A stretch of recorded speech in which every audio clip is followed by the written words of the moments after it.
नमस्ते जी, कैसे हो? आज अपन पढ़ते हैं चतुर्भुज, है ना।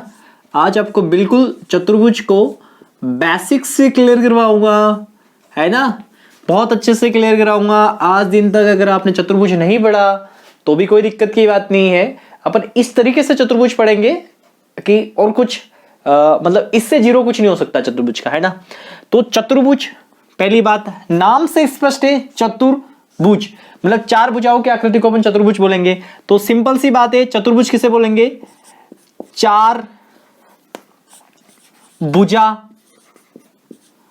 से बनी बंद आकृति। कौन सी आकृति? बंद आकृति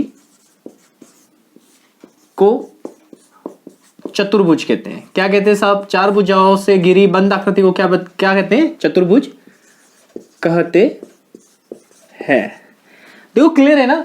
चतुर्भुज नाम से स्पष्ट है कि भाई चतुर्भुज है तो साफ बात है चार भुजा होगी। चतुर यानी चार होगा कहीं ना कहीं और भुजा भी कहीं ना कहीं होगी। तो चार भुजाओं से घिरी बंद आकृति को अपन क्या बोलेंगे? चतुर्भुज। तो देखो कैसे हो सकता है चतुर्भुज। कोई एक एग्जांपल ले लेते हैं अपन। जैसे ऐसी कोई आकृति हो, बंद आकृति का मतलब ऐसे जो चारों भुजाएं आपस में मिली हो कहीं ना कहीं, ये बंद आकृति हो गई। अगर जैसे ऐसा हो, देखो है तो ये भी चार भुजाएं लेकिन क्या बंद है? ये बंद नहीं है तो ये चतुर्भुज नहीं है और ये अपना चतुर्भुज है। तो चार भुजाओं से घिरी हुई बंद आकृति को अपन क्या कहेंगे? चतुर्भुज कहेंगे। बंद आकृति को अपन क्या, तो ये क्लियर हो गया। चार भुजाओं से घिरी हुई बंद आकृति को क्या बोलेंगे अपन? चतुर्भुज। चार भुजा हो रही ना, एक भुजा ये, दो, तीन, चार, चार भुजा हो रही ना। तो चार भुजाओं से घिरी हुई बंद आकृति को अपन क्या बोलेंगे? चतुर्भुज। हो सकता है ये ऐसे भी हो सकता है, ऐसे भी हो सकता है,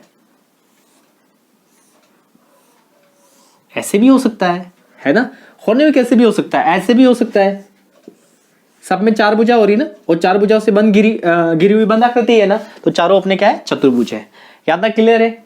यहां तक आपको समझ में आ गया ना चतुर्भुज किसे कहेंगे? चार भुजाओं से घिरी हुई बंद आकृति को अपन क्या कहेंगे? चतुर्भुज। ये क्लियर है। अभी तक किसी ने चतुर्भुज नहीं भी पढ़ा है ना तो उसका भी क्लियर हो जाएगा। ये चार भुजाओं से घिरी हुई बंद आकृति को चतुर्भुज। अब अपन रोज कौन कौन से एग्जाम्पल देखते हैं चतुर्भुज के? जैसे अपना बोर्ड होता है वो चतुर्भुज होता है। अपने आपके हाथ में जो फोन है वो चतुर्भुज का चार भुजा होती है, मतलब ऐसे है ना। आपका दरवाजा हुआ, है ना, ऐसे नहीं चौखट वाला दरवाजा हुआ। बहुत सारी चीजें होती है जो चतुर्भुज। माचिस हुई, है ना, वो सारी चतुर्भुज। माचिस का देखने में जो प्रश्न है ना, बाकी ओवरऑल माचिस तो घना भी आपका, लेकिन देखने में चतुर्भुज लगती है। ठीक है, अब इसको अपन नाम दे सकते हैं। जैसे ये ए, ये बी, ये सी और ये डी। नाम दे सकते हैं इनके शीर्ष को। ये चतुर्भुज के क्या होते हैं? शीर्ष होते हैं। ये पहला शीर्ष, ये दूसरा शीर्ष, ये तीसरा शीर्ष, ये चौथा शीर्ष, चार शीर्ष होंगे। तो देखो यहां से क्लियर हो गया कि चतुर्भुज की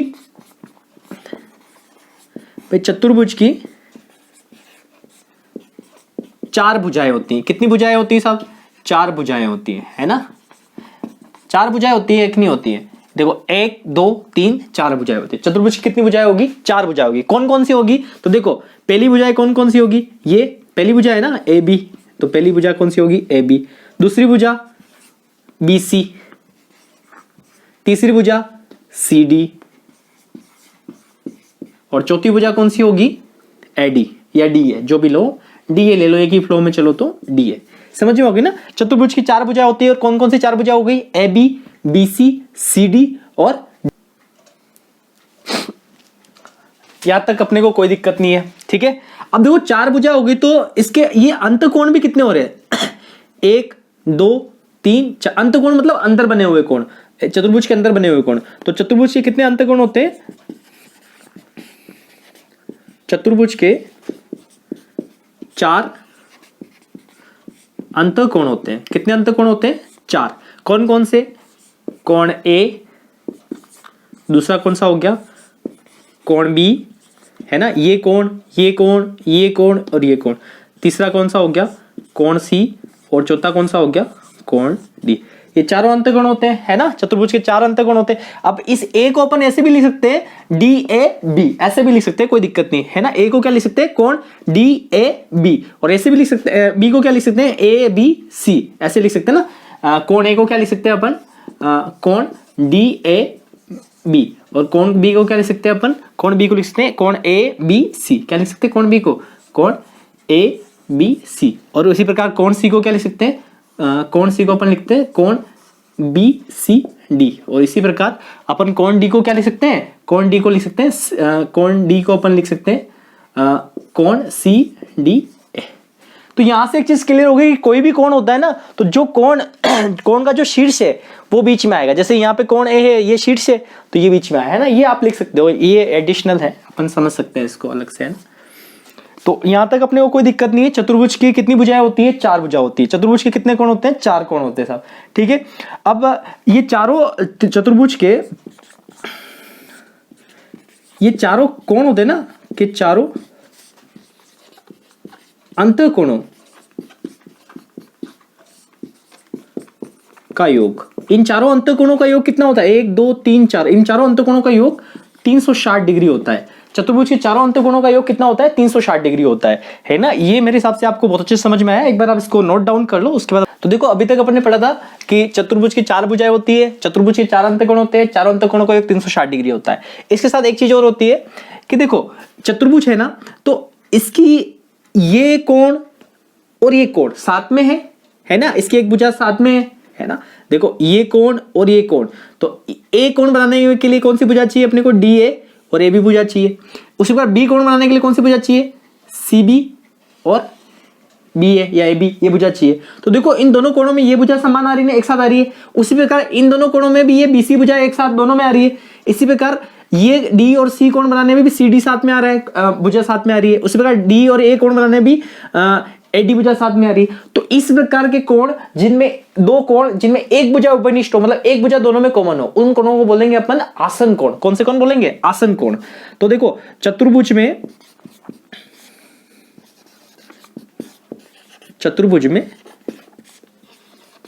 देखो ये बहुत समझना बहुत जरूरी है। ये चीजें बेसिक कंसेप्ट होते हैं, लेकिन बहुत दिक्कत दे जाते हैं बेसिक कंसेप्ट, अपने को आते ही नहीं, तो बड़े बड़े कंसेप्ट कहां से आएंगे, है ना। तो चतुर्भुज में आसन कोण, तो चतुर्भुज में आसन कोण कौन कौन से होंगे? जो जिनकी भुजाएं उपनिष्ठ हो। तो देखो पहला आसन कोण कौन सा होगा? कोण ए व कोण बी, ये दोनों कौन सा होंगे? आसन कोण होंगे एक दूसरे के। उसी प्रकार कोण बी व कोण सी, ये भी आप आसन होंगे एक दूसरे के।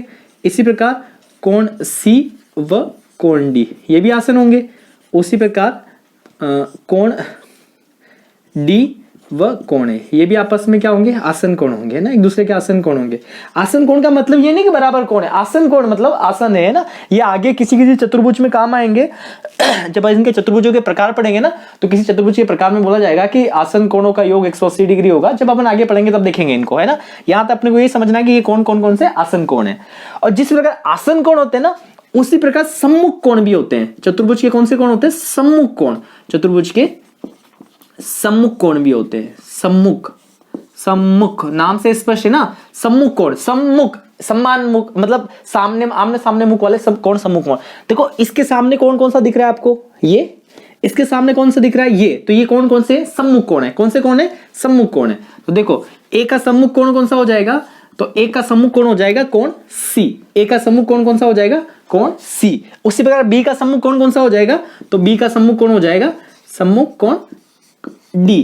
सॉरी, अभी बराबर तो नहीं लिख सकते अपन ये जरूर सकते हैं, ये वह आपस में सम्मुख कोण है। ए का सम्मुख कोण कौन सा है? सी। बी का सम्मुख कोण कौन सा है? डी। लेकिन आगे किसी चतुर्भुज में स्पेशल कंडीशन में ये बराबर होंगे। जब होंगे तब देखेंगे। यहां तक आपका मेरे हिसाब से स्पष्ट है सम्मुख कोण, है ना। ये चीज बहुत जरूरी है, ये इतना जरूरी है कि इसके बिना आप कुछ नहीं कर पाओगे, है ना, इस चतुर्भुज वाले कंसेप्ट में, है ना। ये चीज आपको आना ही चाहिए किसी भी हाल में। ये समझ में आ गया ना आपको कि A B, B C, C D और डी ए, ये चतुर्भुज की 4 भुजा है। कोण ए कोण सी का सम्मुख है, कोण बी कोण डी का सम्मुख है। इसी प्रकार ए बी कोण ए व कोण बी आसन कोण है, कोण बी व कोण सी आसन कोण है, कोण सी व कोण डी आसन कोण है, कोण ए व कोण डी आसन कोण है। अपने पास ये चीज बेसिक आनी चाहिए अपने को, है ना, कि कौन किसका आसन कोण है, कौन किसका सम्मुख कोण है ना। यहां तक आपका क्लियर हो गया। उसके बाद एक कंसेप्ट और होता है, एक होता है विकर्ण। क्या होता है? विकर्ण। अपन देखते हैं विकर्ण, है ना। विकर्ण क्या होता है कि दो शीर्षों को मिलाने वाली भुजा, चतुर्भुज के 2 शीर्षों को मिलाने वाली भुजा क्या कहलाती है? विकर्ण। तो चतुर्भुज की 4 भुजा होती है, तो इसके 2 विकर्ण, यहाँ पे 2 विकर्ण हो सकते हैं। चतुर्भुज के कितने विकर्ण हो सकते हैं? यहाँ पे 2 विकर्ण हो सकते हैं। तो 2 विकर्ण कौन कौन से होंगे? देखो सम्मुख कोण को मिलाने वाली भुजा क्या कहलाएगी? विकर्ण कहलाएगी। तो देखो ए व सी को मिलाने वाली भुजा ये ऐसी, तो पहला विकर्ण कौन सा हो जाएगा? ए सी। और दूसरा विकर्ण बी को डी से, ये सम्मुख है ना, इन दोनों को मिलाने वाली क्या हो जाएगी? बी और डी, है ना।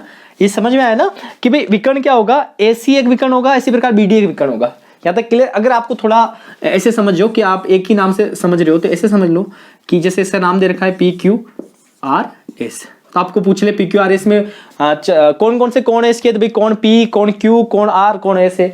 कौन कौन सी भुजाएं है, तो PQ भुजा है, QR भुजा है, RS भुजा है और SP भुजा है। आपसे पूछ ले कि सम्मुख कोण कौन से होंगे, तो इसमें सम्मुख कोण कौन से होंगे, कोण P और कोण R, कोण Q और कोण S। इसमें आसन कोण कौन से होंगे, तो कोण P व Q, कोण Q व R, कोण R व S और कोण S व P, ये सम्मुख कोण होंगे, आसन कोण होंगे। यहाँ तक मेरे हिसाब से कोई दिक्कत नहीं है। आपसे पूछ लेंगे विकर्ण कौन कौन से होंगे, तो विकर्ण कौन से होंगे PR, और इसमें कौन सा विकर्ण होगा QR।